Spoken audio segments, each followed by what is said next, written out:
training collapse. It's that catastrophic, stability-breaking failure mode that just haunts anyone building complex AI agents.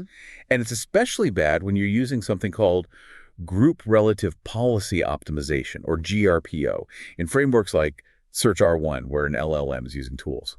And this research, it really pinpoints the exact cause of that collapse. It's this systemic, self-reinforcing failure they call Lazy Likelihood Displacement, or LLD. So it's not just the performance dipping event. Oh, no, this is a death spiral. The model's confidence, the probability it assigns to its own responses, it just stagnates. Or even worse, it actively decreases. And this happens no matter how big the model is. Doesn't matter. They saw it on a Quen 3B, a 7B.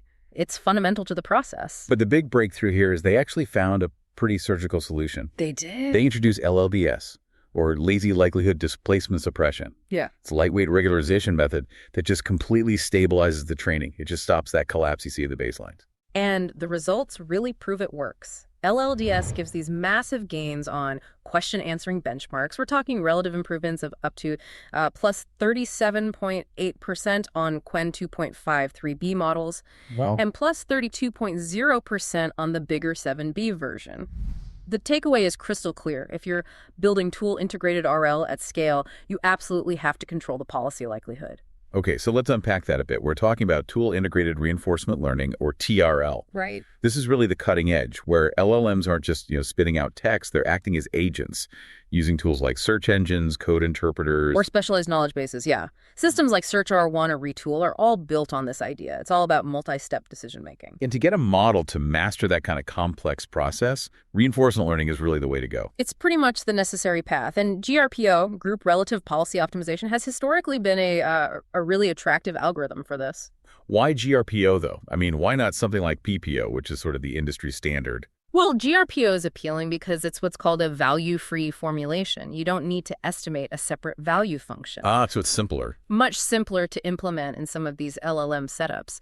And it often converges faster than, say, proximal policy optimization, which needs those dual networks. It's just focused on improving the policy based on rewards. But that speed and simplicity obviously comes with a pretty brutal stability trade-off in this kind of environment. Absolutely. When you apply GRPO to multi-turn tool use, that catastrophic collapse is almost a predictable event. You just expect it to happen. You see these sudden, total reward drops consistently across different pipelines. Search-R1, SimpleTire, you name it.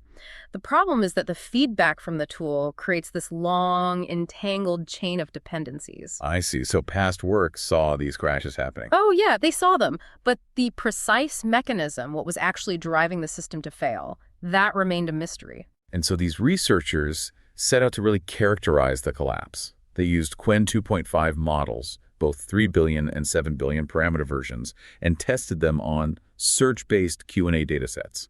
Right, like natural questions and hot pot QA. It gives you a really controlled environment to just sit back and watch the collapse happen. Okay, so let's get into the core concept here. LLD. Precisely. They formally define Lazy Likelihood Displacement, LLD, as this systemic failure where your policy optimization actually results in negligible or even negative improvement in the likelihood of your good actions. So the model is getting less confident in the right answer over time. It's getting lazily less confident. It's a slow drain on its own belief in the correct sequence of actions it needs to solve the problem. And you mentioned this isn't a sudden thing. It's a slow burn.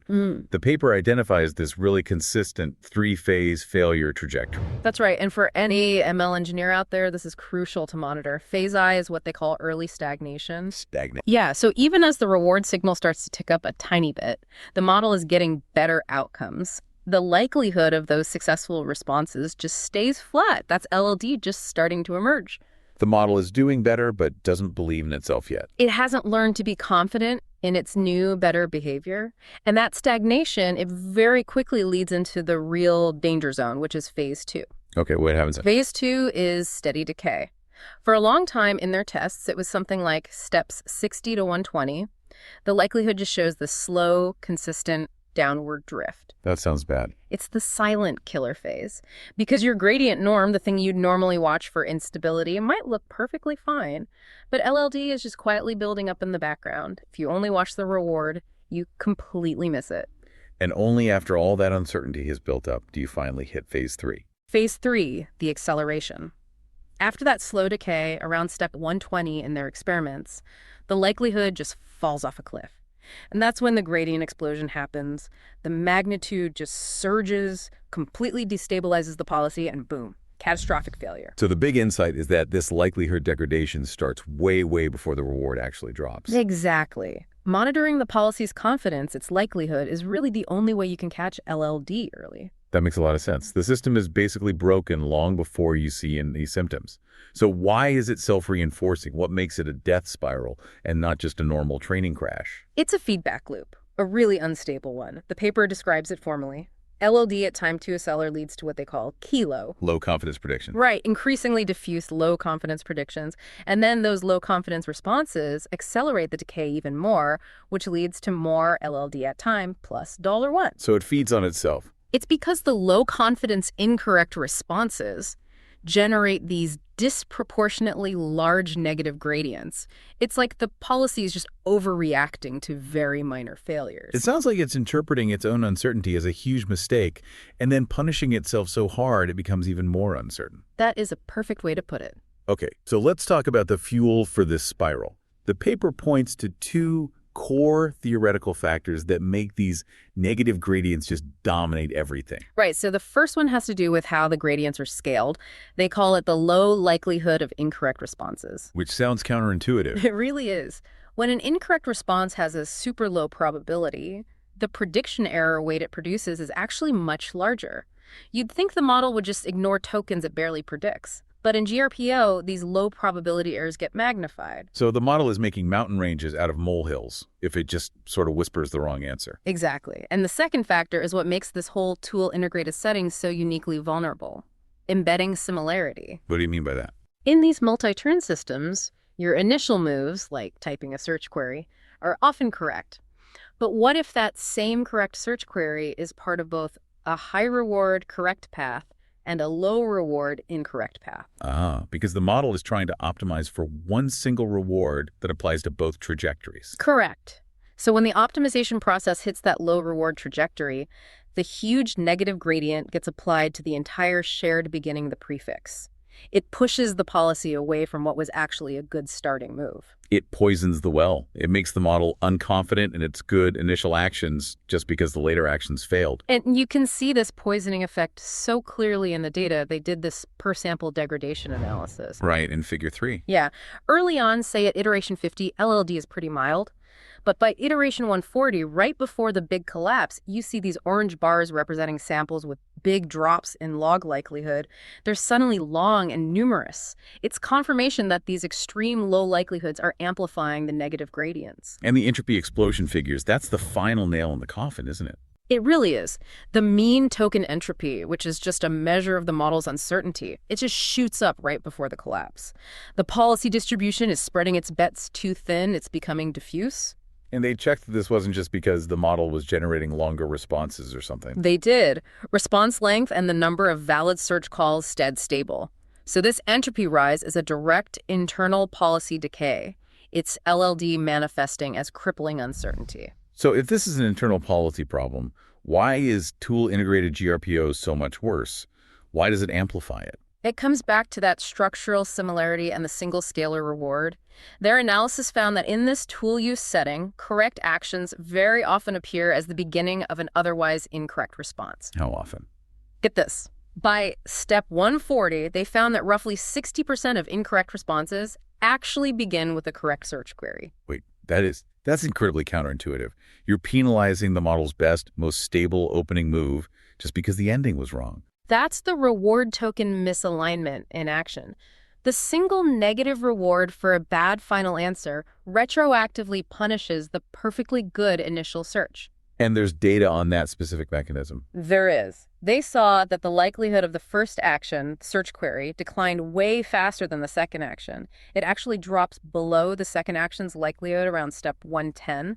The penalty is disproportionately hitting the stable initial moves. Which means the model quickly stops making good search queries and starts making noise, which just accelerates the whole spiral. You absolutely have to stop that unintended penalty. And that brings us to the solution, LLDS. The goal was to be surgical about it, stop the unintended penalties, halt the likelihood reduction, but without totally constraining the optimization that GRPO needs to work. And the way they architect it is brilliant. It has these two layers of selectivity. The first one is response level gating. How's that work? Think of it like an umbrella filter. The regularization penalty only kicks in if the total log likelihood of the entire response goes down. So if a response is generally improving its likelihood, even if one or two tokens dip a little, the regularization just stays quiet. It avoids being too restrictive. So it's only looking for LLD at the macro level. Yeah. And then if it finds it, it applies the second layer, which is token level selectivity. Exactly. This is the fine-grained control. Once that response level gate is open, the penalty is only applied to the specific individual tokens within that path whose likelihood actually decrease. So it's super targeted. Very. Yeah. It directly mitigates LLD without messing with the necessary positive updates from GRPO. They also introduced this LLD SMA variant for masking answer tokens. Yeah. Why did they need to specifically exclude the final answer? So that addresses a tricky trade-off. If your regularization is too strong across the board, it can make the model too risk-averse. It might just learn to do one search and stop because taking more steps introduces more risk of that likelihood eroding. So LLDSMA relaxes the penalty just on that final answer part. It gives the model the confidence to take more reasoning steps, maybe another tool call, before it commits to an answer.